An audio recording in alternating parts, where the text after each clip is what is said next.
Okay, I'm back with another set of examples for how you can make homeschooling more fun. And I want to talk to you about math for a second, because when we think about math, we don't all jump for joy inside. So, referring back to this series so far, where we've been talking about how to make more fun. In video one, make learning more fun. In video one, we talked about our attitude.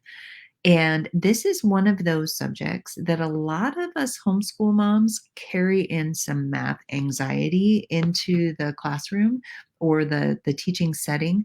And so we really want to check our heart and attitude about math in general, specifically when we're doing things like learning the vocabulary of math. A lot of us intuitively know how to do something, but we don't remember the labels. And so the labels can cause us frustration or anxiety.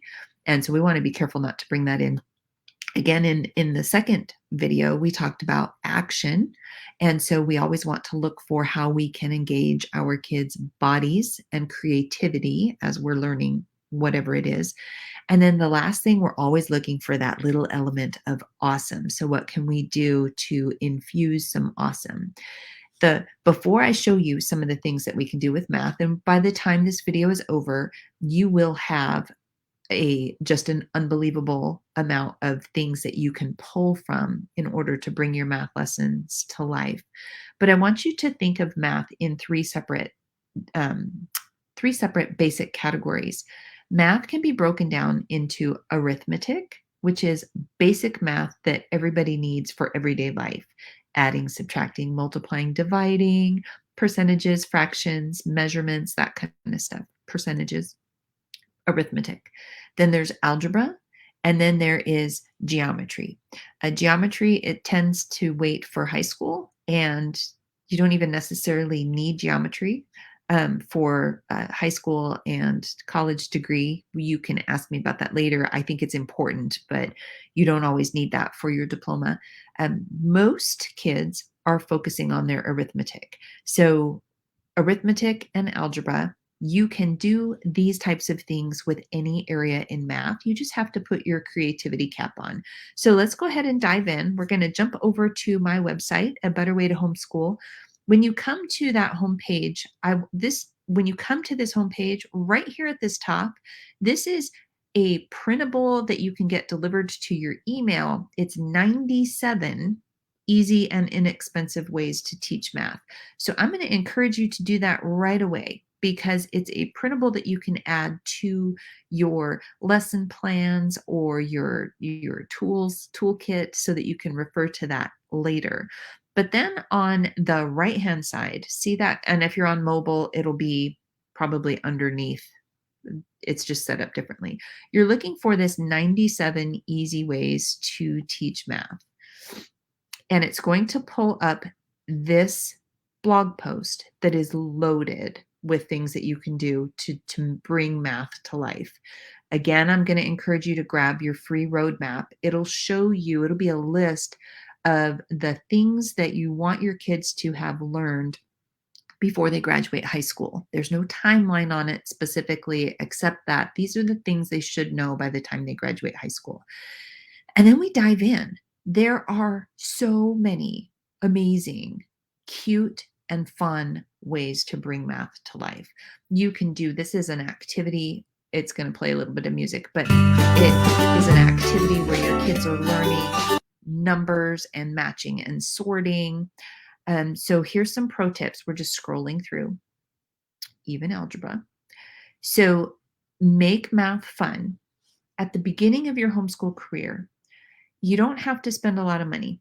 So you don't have to spend a lot of money to make math fun.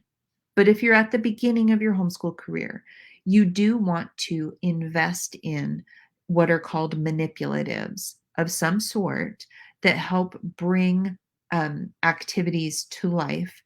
When my kids were little, I scored big on this a kitty.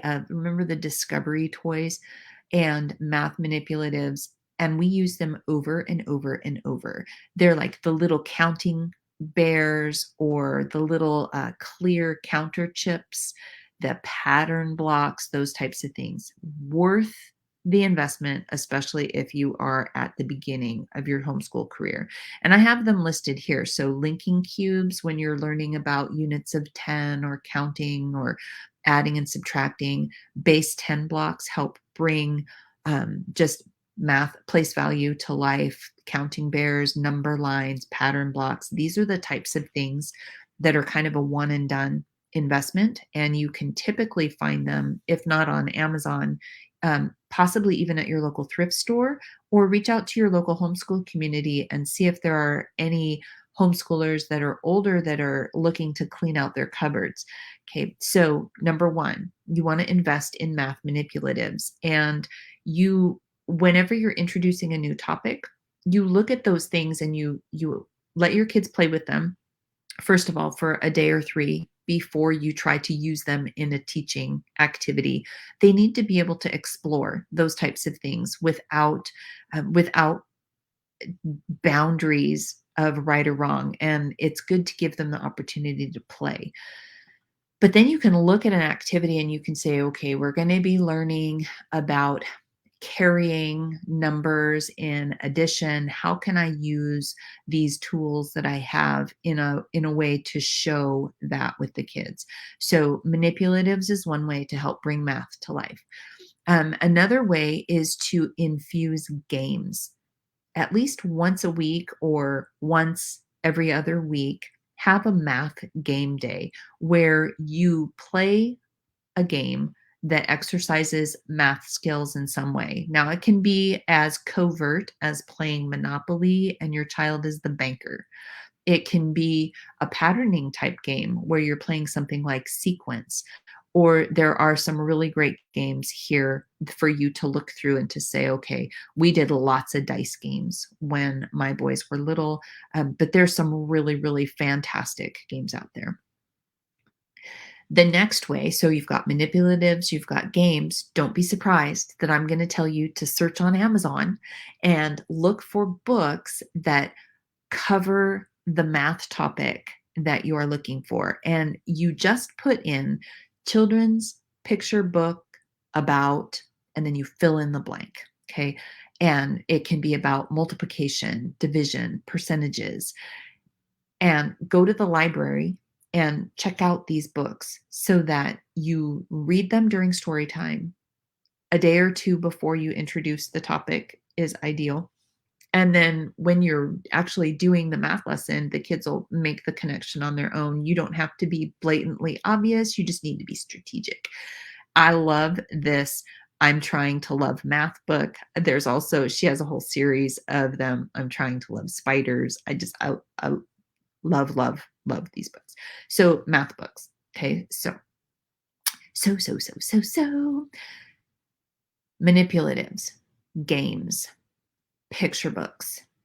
You can also look online. You can use Pinterest and you can look for arts and crafts that help reinforce a math concept. Geometry really lends itself to even building projects, and arts and crafts. You can use food with math. What you want to do is to really tap into your child's senses.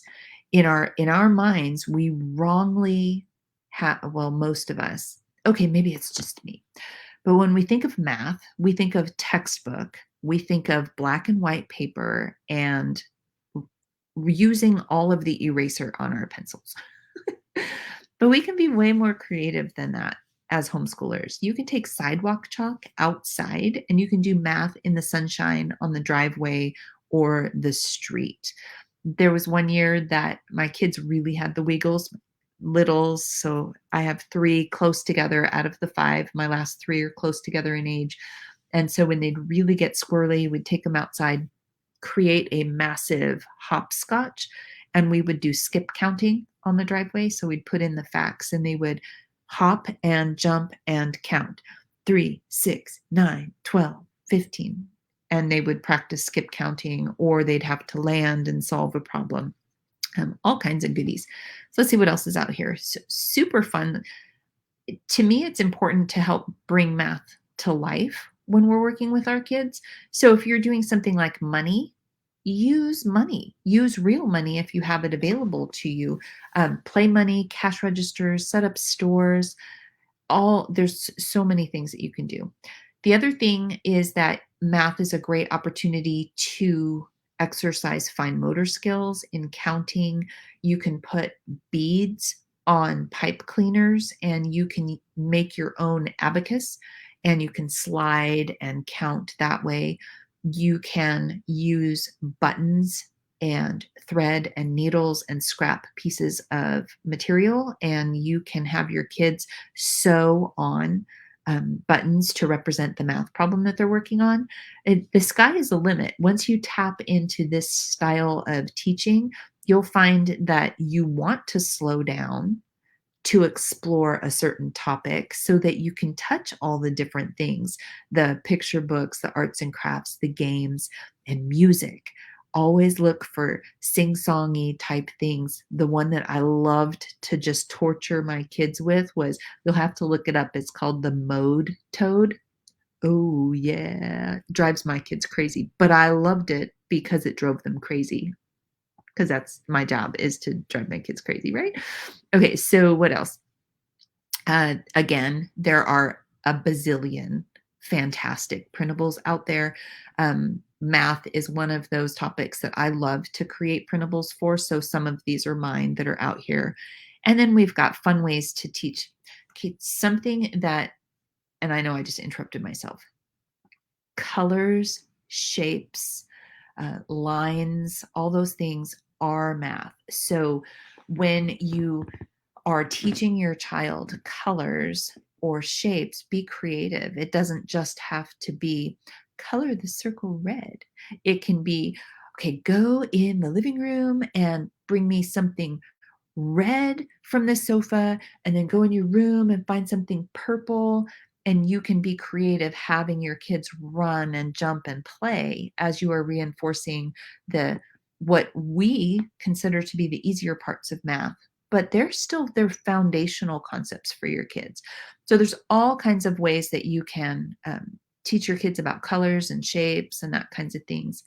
Patterning, amazing, amazing activities for patterns.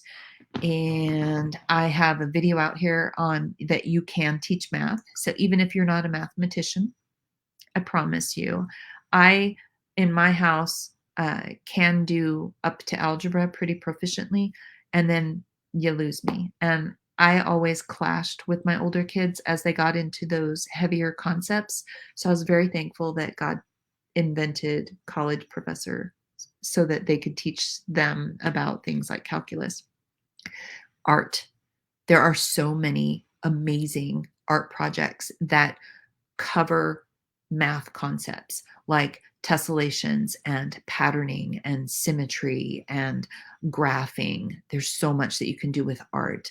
So, what I'm going to close with is to remind you that there are so many amazing, amazing things that you can do to bring math to life.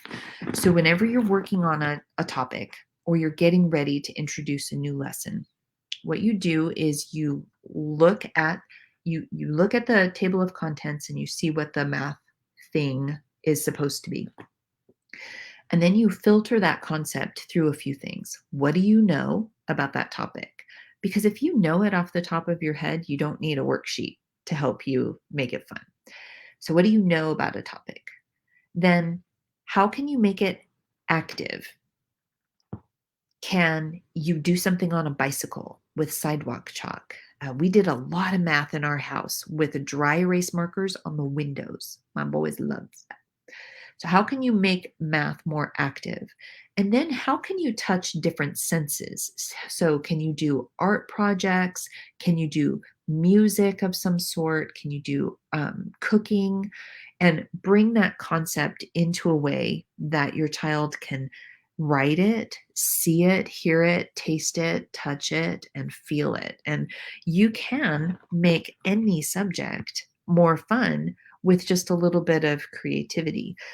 And as I close this, I want to encourage you, if you have not already watched this whole series on how to make math fun, I want to encourage you to go back and to really understand the attitude, the action, and the awesome behind making something more fun for your kids.